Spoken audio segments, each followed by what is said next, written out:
अस्सलाम वालेकुम नाजरीन, मैं शोएब रहमान आपको खुश आमदीद कहता है। कैफे क्रिकेट के अंदर काफ़ी दिन की गैर हाजिरी रही, कुछ मसरूफियात थी जिसकी वजह से हम लोग ऑनलाइन नहीं आ सके हैं। तो कल से पाकिस्तान के अंदर पीएसएल शुरू हो रहा है। पाकिस्तान का एक बड़ा टूर्नामेंट है, बड़ा इवेंट है और नवा पीएसएल है, तो उस पर बात करेंगे। और उसके साथ साथ इंडिया और इंग्लैंड का तीसरा तीसरा टेस्ट मैच है, तीसरा जी, टेस्ट मैच तीसरा जारी टेस्ट है, मैच जिसका कि सीरीज आज वन दूसरा वन दिन चल था। रही है। और सीरीज जो है अब तक 1-1 से बराबर है। तो जैसा कि हम लोग आपसे कहते हैं कि प्रोग्राम के शुरू में हमारे चैनल को लाइक कीजिए, सब्सक्राइब कीजिए, ताकि हमारी वीडियोस आप तक पहुंचती रहे और हमारे वीडियोस को शेयर भी कीजिए। तो मेरे साथ मौजूद है हमजा रहमान। तो आइए बात करते हैं पीएसएल के मुतालिक। हमजा, पीएसएल शुरू हो रहा है तो तुम उसमें क्या देख रहे हो? पीएसएल बिल्कुल इस दफ़ा पाकिस्तान की सबसे बड़ी टी20 लीग है। पाकिस्तान का बाय प्रोडक्ट यही लीग है। और साल के साथ जैसे ही पीएसएल बढ़ता जा रहा है, आगे बढ़ता जा रहा है, इस दफ़ा देखा जा रहा है कि हाइप यूजुअल पीएसएल से कम है इस दफ़ा के तो पीएसएल उसकी में। क्या वजह नजर आ रही है? मेरे ख्याल में उसकी बड़ी वजह मार्केटिंग? यही आई बड़ी वजह यही नजर आ रही है कि इस पहले जब पीएसएल इस वक्त हुआ करता था तो उस वक्त कोई और टी20 लीग नहीं हो रही होती थी। इस वक्त इसके 1.5 महीने 2 महीने बाद आईपीएल बस शुरू होता था या 1 महीने बाद आईपीएल शुरू होता था। अब और उसकी वजह से पीएसएल में ना काफी बड़े नाम भी आते थे। क्रिस गेल आता था, एबी डिविलियर्स आता था, एंड्रे रसल आता था, और सुनील नारायण हो गए, वॉटसन हो गए, जितने भी बड़े नाम होते थे सारे उस वक्त के टी20 लीग्स के वो सब खेल रहे होते थे। लेकिन अब जैसे जैसे पीएसएल आगे बढ़ता जा रहा है, टी20 लीग बढ़ती जा रही है। जैसे अभी साउथ अफ्रीका लीग चल रही है, आईएल टी20 चल रहा है, और कैरेबियन थोड़े टाइम पहले खत्म हुए, जिसकी वजह से प्लेयर्स को क्या कहते हैं, बिग बैश भी चल रही है, जिसकी वजह से प्लेयर्स की काफी सारे प्लेयर्स की इन अवेलेबिलिटी रही है सीजन में, और काफी सारे बड़े प्लेयर्स ने पुल आउट कर लिया सीजन से। जैसे राशिद खान हो गए, और काफी सारे टीम्स के काफी सारे प्लेयर्स हैं जिन्होंने पुल आउट किया इस टूर्नामेंट से, और या तो पार्शियल अवेलेबिलिटी से शो करी है।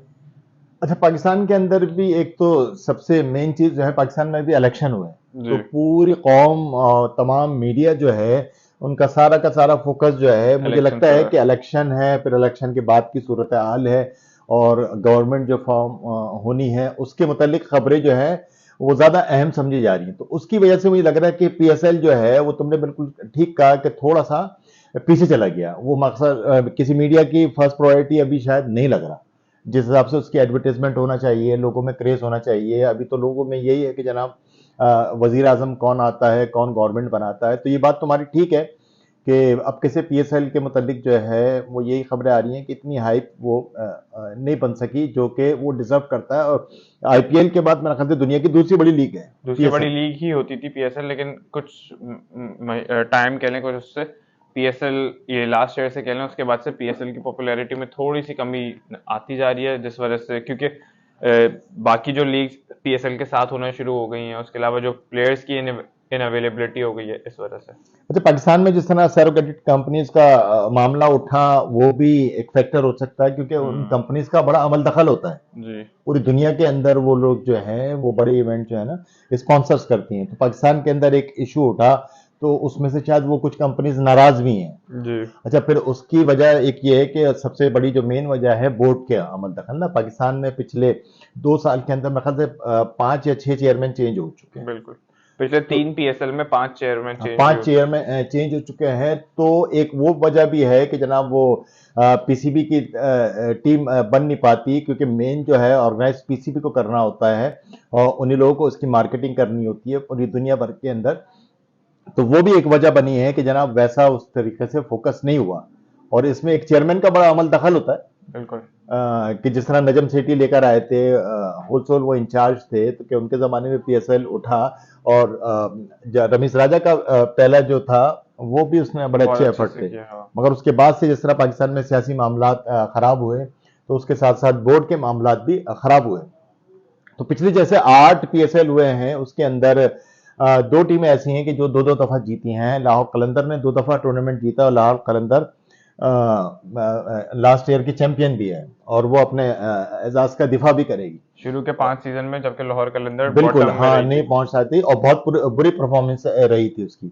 और उसके अलावा इस्लामाबाद यूनाइटेड ने 2 दफा टूर्नामेंट जीता है।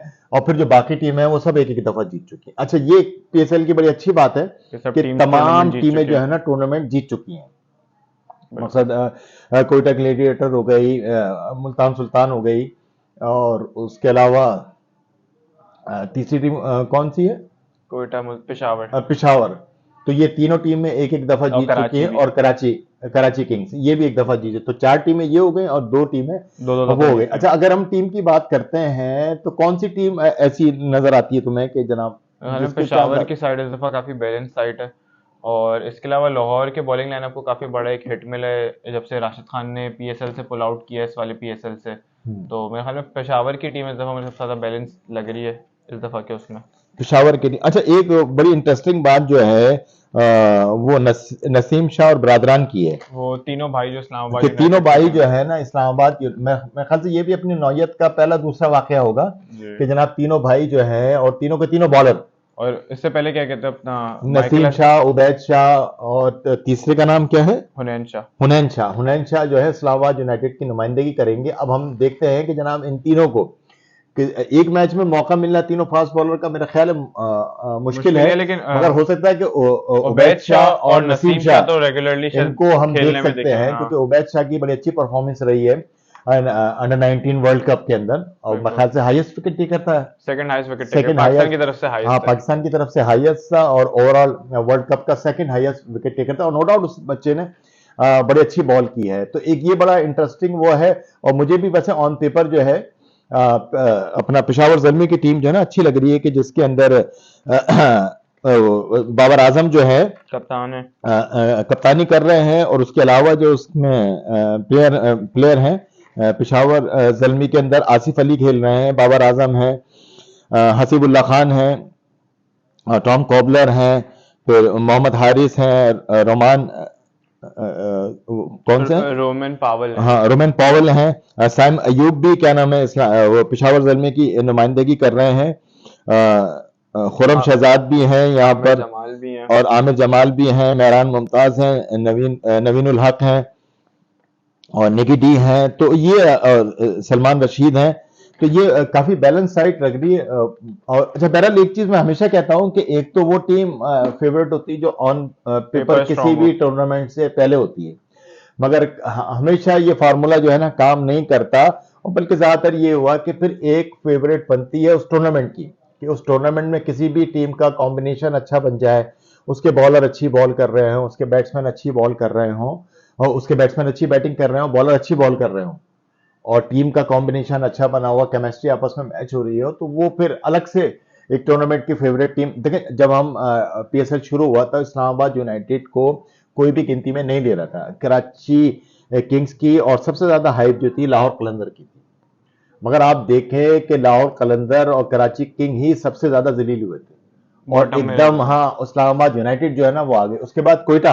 अच्छा, पहले सीजन में भी कोयटा ने सरप्राइज किया था, और दूसरा सीजन तो जीते थे शायद वो। दूसरा जीते थे। दूसरा, और कोयटा की टीम में कोई ऐसे बड़े नाम नहीं थे, मगर उनके कप्तान जो थे सरफराज थे, और सरफराज उन दिनों बहुत फॉर्म में भी थे, बैटिंग के हवाले से भी, और उनकी कैप्टनशिप भी बड़ी उरूज पर थी। अच्छा, सरफराज की मैं बात करता चलूं, मुझे पर्सनली मकसद बड़ा दुख हुआ। अच्छा, एक तो खैर ये कि हमारे प्लेयर्स को भी सोचना चाहिए, प्लेयर्स की भी गलती है। बिल्कुल। मतलब सरफराज आज ऑफिशियली तो वो 37 के हो गए, और अनऑफिशियली पता नहीं 40 ईयर्स के हों।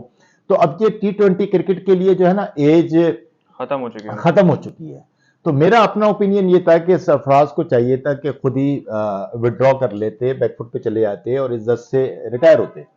मगर यहाँ पर प्लेयर्स का ऐसा है कि जनाब वो एक एक लीग का अच्छे खासे पैसे मिल जाते हैं, तो उनको नुकसान लगता है। और सब वो चाहते हैं कि अगर वो स्ट्रेचर पे भी होना, वो खेलते रहें तावक्ते के, जनाब उनको लिया ना जाए। तो उनके साथ बड़ा गलत हुआ कि जनाब एज ए कैप्टन, मकसद 8 कैप्टन की जब सेरेमनी हुई तो उनको एज ए कैप्टन ही दिखाया गया कोयटा का। मगर फिर कल अगले दिन जब अचानक जो है हटा जनाब दिया वो गया। शेन वॉटसन जो उनके कोच हैं, उन्होंने हटा के रोसो जो साउथ अफ्रीका के, उनको कैप्टन बना दिया।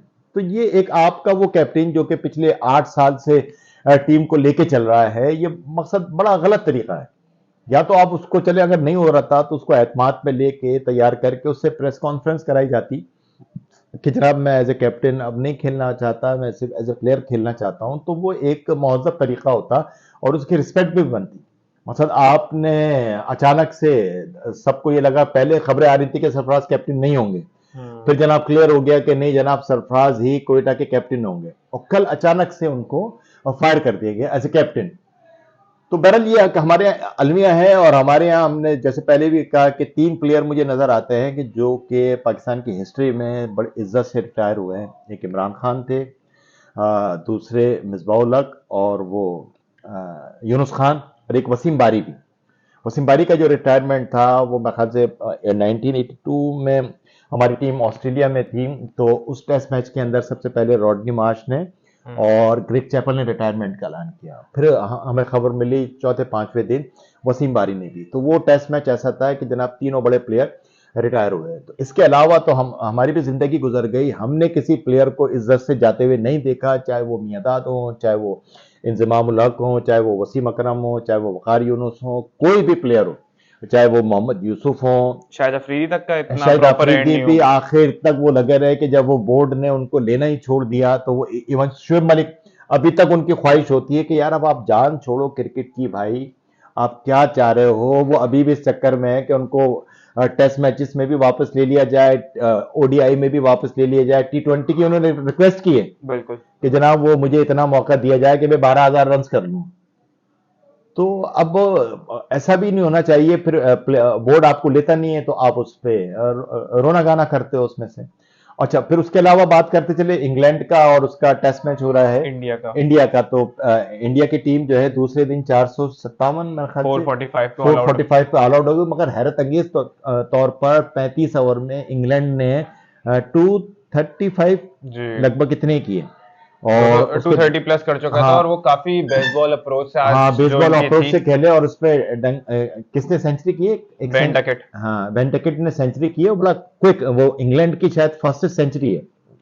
काफी तेज स्पीड से उन्होंने सेंचुरी करी है, और बिल्कुल जिस तरीके से वो खेलते आ रहे थे, जिस तरीके से जो एक बेसबॉल अप्रोच शुरू हुआ था, आज वही देखने को मिला कि शुरू के 12 ओवर में उन्होंने 80-90 रन कर दिए, और उन्होंने शुरू से इंडिया को बैकफुट पे रखा।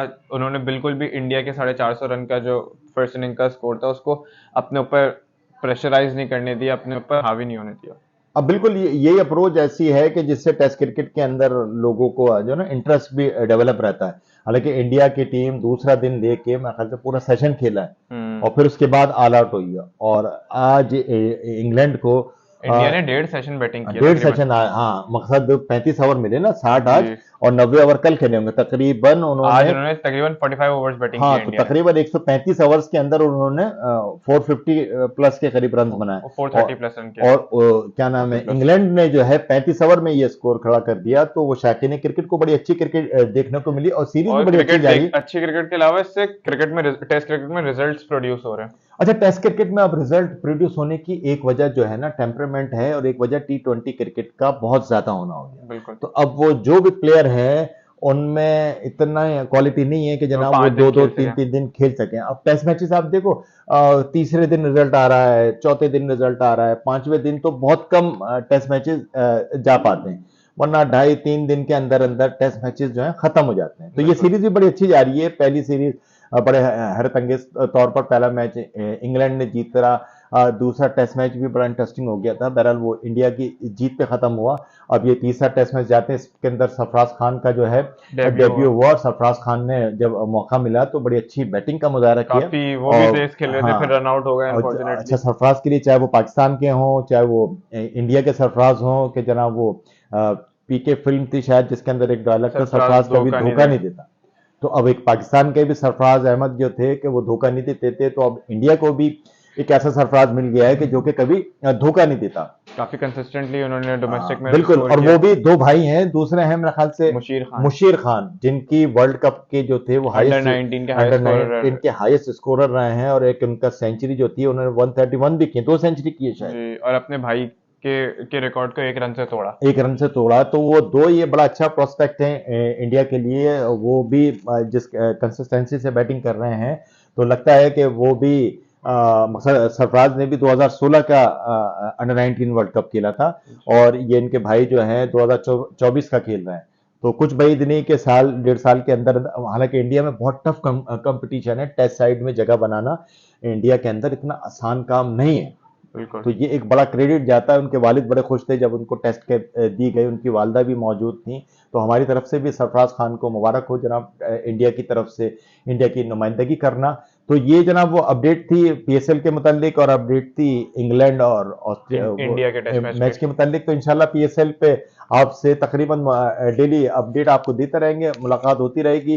तो आखिर में आपको ये पैगाम कि अपना ख्याल रखिएगा, हमारे चैनल को लाइक कीजिए, सब्सक्राइब कीजिए, और हमारी वीडियो को शेयर कीजिए ताकि हमारी वीडियोस आप तक पहुंचते रहें।